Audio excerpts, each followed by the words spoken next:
नमस्कार मंडळी, तुम्हा सर्वांचं आपल्या कुक हाऊस या मराठी चॅनलवरती खूप खूप मनापासून स्वागत आहे।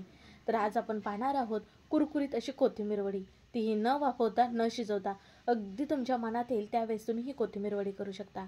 आणि कोथिंबीर वडी ना अगदी 10 मिनिटात बनवून तयार होते।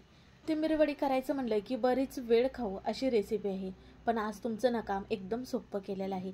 सोप्यातल्या सोप्या कशा ह्या कोथिंबीर वड्या करता येईल आणि अगदी 7 ते 8 दिवस कशा टिकवता येईल आज आपण ते पाहणार आहोत। व्हिडिओ स्किप न करता कुठेही शेवटपर्यंत बघा। चला तर मग वेळ न करता ह्या नेमक्या कशा बनवायच्या ते पाहूयात। सुरुवातीला बघा भरपूर अशी तर कोथिंबीर घेतली, साधारण एक जुडा असतो ना कोथिंबीरीचा तो घेतलेला आहे। कोथिंबीर छान अशी खुडून घेतलेली आहे। जरा देठं सुद्धा घेतलीत बघा इथं ह्या पद्धतीने, ह्याच्यापेक्षा जरा जास्त सुद्धा देठं घेतलात तरी सुद्धा चालेल। ही कोथिंबीर छान अशी नीट करून स्वच्छ अशी धुवून ह्या चाळणीमध्ये पाणी नितळून घेतलेले आहे। कारण आपण ही कोथिंबीर बारीक बारीक अशी चिरून घेणार आहोत।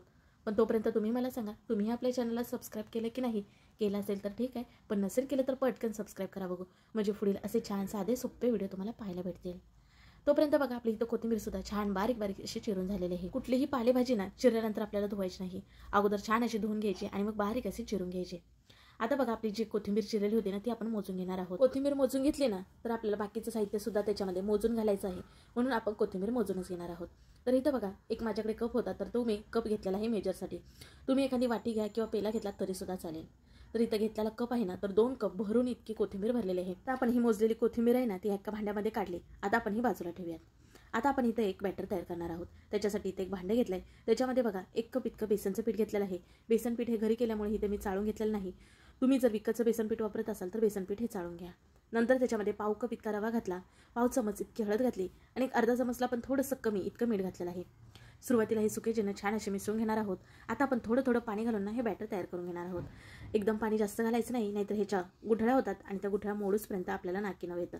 त्याच्यामुळे थोडं थोडं पाणी घालून आपण हे बॅटर तयार करणार आहोत। मला ना बघा बाजारामध्ये भरपूर प्रमाणात कोथिंबीर यायला लागली आणि अगदी स्वस्तमध्ये 10 ते 20 रुपयाला जोडा मिळला जातो। मग ही एकदम सोप्या पद्धतीत कोथिंबीरीची वडी नक्की नक्की करून बघा। आता बघा थोडं थोडं पाणी घालून हे मिश्रण तयार केलं आणि जवळजवळ अर्धा कप इतकं पाणी लागलेलं आहे हे मिश्रण तयार करण्यासाठी। तर बघा आपली कोथिंबीर जी होती ती 2 कप भरली होती, त्याच्यासाठी आपण 1 कप इतकं बेसनचं पीठ घेतलेलं आहे आणि पाव कप इतकाच रवा घेतलेला आहे। म्हणजे कोथिंबीर 2 कप भरली तर 1 कप इतकं बेसनचं पीठ घ्यायचं आहे आणि पाव कप इतकाच रवा घालायचा आहे, ह्याच्यापेक्षा जास्त घालायचं नाही।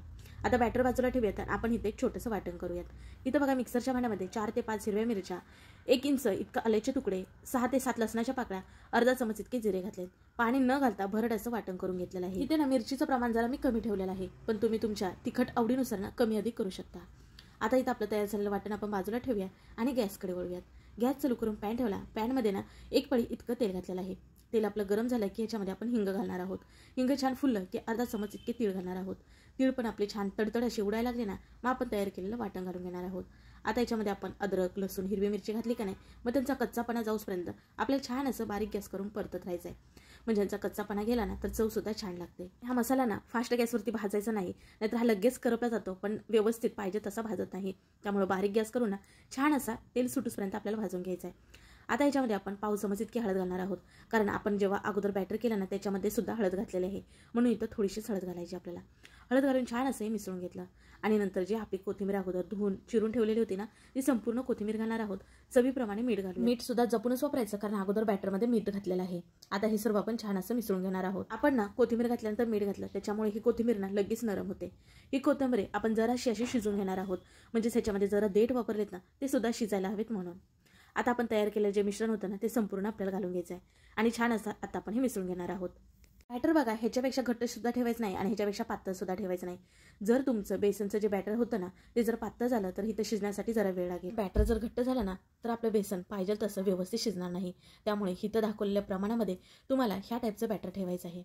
आता बघा छान असं मिसळून झालं की याच्यावरती झाकण ठेवून आपण एक 2 ते 3 मिनिटं छान अशी वाफ काढणार आहोत। गॅस मात्र जरा सुद्धा आपल्याला फास्ट ठेवायचं नाही, बारीक गॅस करून एक 2 ते 3 मिनिटं वाफ काढून घेतली। आता याच्यावरचं झाकण काढलं आणि मिश्रण खालीवर करून घेतलेलं आहे। आता आपलं हे कोथिंबीर वडीसाठीचं मिश्रण शिजलं का नाही हे कसं ओळखायचं बघा। आता आपलं तयार झालेलं मिश्रण आहे ना त्याच्यातला छोटासा एक गोळा घ्यायचा आणि हातावरती असं गोल गोल करून बघायचा। बघा आपल्या हाताला जरा सुद्धा चिटकत नाही, म्हणजे समजायचं हे मिश्रण आपलं कोथिंबीर वडीसाठी तयार झालेलं आहे। आता इथे आपण गॅस बंद करून घेऊयात आणि इथे घेतलेला आहे मी केक टीन, जे की ह्याला तेल लावून घेत आहे, म्हणजे आपल्या कोथिंबीर वड्या ना ह्याच्यातनं सहजपणे बाहेर निघल्या जातील। आता आपण तयार केलेलं मिश्रण ह्याच्यामध्ये घालून थापून घेणार आहोत। तुम्ही घरातली एखादी डिश घेऊ शकता किंवा ताट घेऊ शकता, त्याला तेल लावून घ्या तरी सुद्धा. कोथिंबीर वडी करायचं म्हणलं की आपल्याला कोथिंबीर वडीसाठीचं पीठ मळावं लागतं, त्याचबरोबर वाफवून घ्यायला लागतं, म्हणजे त्यासाठी बराच वेळ लागतो. पण आपण इथे पीठ न मळता किंवा न वाफवता इथं अगदी 5 ते 6 मिनिटांमध्ये हे मिश्रण तयार केलेलं आहे. आपल्या ह्या वड्या छान एकसारख्या होण्यासाठी ना बघा आपल्याला काय करायचं आहे, पेलेल्या पाठीमागच्या बाजूने तेल लावून घ्यायचं आणि मिश्रण गरम गरम असताना थापून घ्यायचं. आता वरून थोडेसे आपण ना तीळ भुरभुरून घेणार आहोत, म्हणजे ना हे गरम असतानाच ह्या मिश्रणाला चिटकले जातील. थोडंसं आपण पहिल्यांदा दाबून घेणार आहोत. आपलं हे मिश्रण ना खूप असं गरम आहे, त्याच्यामुळे आपण हा केक टीन असाच एक 10 मिनिटांसाठी ठेवणार आहोत. जरी तुम्ही फॅन खाली जरी ठेवलात ना तरी सुद्धा 10 मिनिटांमध्ये हे थंड होतं. पण तुम्हाला जर अतिच घाई असेल तर फ्रीजरमध्ये अगदी 5 मिनिटांसाठी ठेवलात तरी सुद्धा हे मिश्रण थंड होतं. पण थंड झाल्यानंतरच आपण ह्याच्या वड्या पाडणार आहोत. तुम्ही जर गरम असताना ह्याच्या वड्या पाडायला गेल्या तर त्या पडणार नाहीत आणि पाहिजे तशा होणार नाहीत, त्या मधीतनं तुटल्या जातील. त्यामुळे थंड झाल्यानंतरच वड्या पाडून घ्यायच्या आहेत. बघा इथं आपलं केक टीनचं मधलं जे मिश्रण होतं ते पूर्णपणे थंड झालेलं आहे आणि मग इथं आता वड्या पडत आहे. तुम्हाला वड्या जेवढ्या आकारामध्ये छोट्या मोठ्या हव्यात ना त्या आकारामध्ये तुम्ही कापून घेऊ शकता. तर इथं बघा मी ह्या आकारामध्ये ह्या वड्या कापून घेतलेल्या आहेत. बघा सहज अशा छान अशा आपल्या चौकोनी आकाराच्या वड्या तयार झालेल्या आहेत. आता तुम्ही अशा जरी वड्या खालात ना तरी सुद्धा खायला खूप छान लागतात. म्हणजे डाळ भात आणि ही अशी एक वडी असेल ना तर वा काय बातच आहे, खूप छान अशा वड्या लागतात. बघा इथं आपलं केक टीनचं मधलं जे मिश्रण होतं ते पूर्णपणे थंड झालेलं आहे आणि मग इथं आता वड्या पडत आहे. तुम्हाला वड्या जेवढ्या आकारामध्ये छोट्या मोठ्या हव्यात ना त्या आकारामध्ये तुम्ही कापून घेऊ शकता. तर इथं बघा मी ह्या आकारामध्ये ह्या वड्या कापून घेतलेल्या आहेत. बघा सहज अशा छान अशा आपल्या चौकोनी आकाराच्या वड्या तयार झालेल्या आहेत. आता तुम्ही अशा जरी वड्या खाल्लात ना तरी सुद्धा खायला खूप छान लागतात. म्हणजे डाळ भात आणि ही अशी एक वडी असेल ना तर वा काय बातच आहे, खूप छान अशा वड्या लागतात. पण आपण आणखीन या चटपटीत छान टेस्टी लागण्यासाठी थोड्याशा शॅलो फ्राय करून घेणार आहोत. तर इथं बघा गॅसवरती पॅन ठेवला, पॅनमध्ये ना 1.5 पळी इतकं तेल घालून घेतलं. आता तुम्ही जास्तीचं तेल सोडून तळून सुद्धा घेऊ शकता, म्हणजे आपण भजी वगैरे कसे तळून घेतो तशा सुद्धा ह्या वड्या तुम्ही तळून घेऊ शकता. पण इथं मी कमीत कमी तेलामध्ये ह्या वड्या तळून घेणार आहे. आता बघा आपल्या पॅनमध्ये जेवढ्या मावतात ना तेवढ्या ह्या वड्या सोडून घ्यायच्या आणि दोन्ही बाजूना मध्यम ते कमी गॅसवरती आपल्या छान अशा ह्या भाजून घ्यायच्या आहेत. तुम्ही जर गॅस फास्ट ठेवलात तर ह्या वड्यांना रंग लगेच येईल वरून सोनेरी, पण आतून त्या कच्च्या राहतील. मग पाहिजे तशी टेस्ट येणार नाही आणि कुरकुरीत सुद्धा होणार नाहीत. त्याच्यामुळे बारीक गॅस करून दोन्ही बाजू छान कुरकुरीत होईपर्यंत आपल्याला फ्राय करून घ्यायचे आहेत. पण आपण ह्या वड्यामध्ये रवा वापरल्यामुळे ना ह्या वड्या 100% छान कुरकुरीत होतात.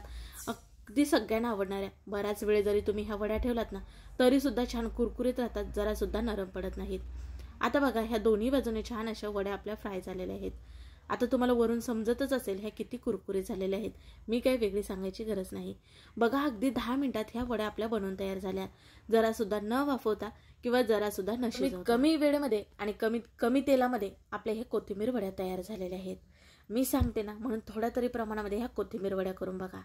अगदी घरामध्ये सगळ्यांना ह्या कोथिंबीर वड्या आवडणार आणि तुम्ही नेहमी ही पद्धत कराल. इतकी करायला पद्धत सोपी आहे आणि खायला मात्र एक नंबर आहे. बघा आता तुम्ही वडीचा आवाज सुद्धा ऐकला आणि इथं तुम्हाला वडी मोडून सुद्धा दाखवली. वा खूप टेस्टी अशा ह्या वड्या आपल्या तयार झालेल्या आहेत. तर मी वड्या थोड्याच तळून घेतल्यात आणि ह्या बाकीच्या वड्या उरलेल्या आहेत. आता ह्या सगळ्या मी वड्या तळून घेत नाही, कारण जेवणाच्या अगोदर गरम गरम वड्या तळल्या ना तर त्या खायला छान लागतात. तुम्ही जर अशा हवाबंद डब्यामध्ये ना ह्या वड्या करून ठेवलात आणि अगदी 8 ते 10 दिवस तुम्ही हा डबा फ्रीजमध्ये ठेवलात ना, तुमच्या मनात येईल तेव्हा तुम्ही वड्या ह्यात तळून खाऊ शकता. अजिबात खराब होत नाही. कसा वाटला व्हिडिओ नक्की कमेंट करून सांगा. व्हिडिओ जरा सुद्धा आवडला तर व्हिडिओला लाईक करा, व्हिडिओ शेअर करा तुमच्या मित्र मैत्रिणी परिवारामध्ये आणि हो चॅनलला सबस्क्राईब करायला मात्र विसरू नका. करताय ना तुम्ही पण ह्या पद्धतीत कोथिंबीर वड्या नक्की करून बघा. मी आशा करते की आजचा व्हिडिओ आवडला असेल. चला पुन्हा भेटू अशा नवीन एका रेसिपीमध्ये.